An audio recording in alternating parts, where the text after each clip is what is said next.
Қайырлы күн достар, сіздермен бүгін 5 бармаққа, мантыға қамыр жасаймыз. Ол үшін бізге 500 грамм ұн, 250 мл тұзды су, сұйық май және де жұмыртқа керек.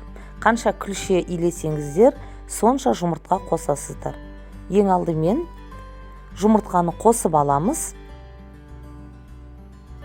Оның үстіне 2-3 қасық сұйық майымызды қосамыз.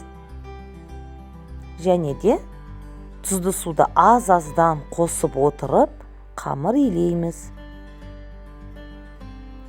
Міне тура видеодағыдай жасайсыздар. Менің бұл видеом көбінесе жас қыз келіншектерге, қамыр илеуді жаңадан үйреніп жүргендерге арналады. Сол үшін менің каналыма лайк басып, подписаться етіп, видеоларымды аяғына дейін көріп шығыңыздар. Міне достар, осындай күлше, яғни бір күлше пайда болады. Оны біз бетін жауып, комнатный температурада қойып қоямыз.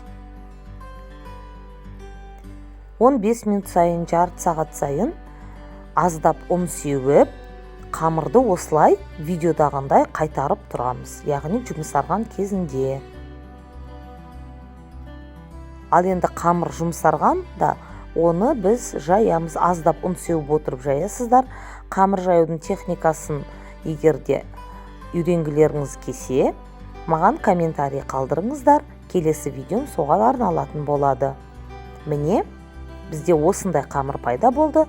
Еттің қамыры ретінде мантыға қолдансаңыздар болады. Лайк басуды ұмытпаңыздар. Ас болсын!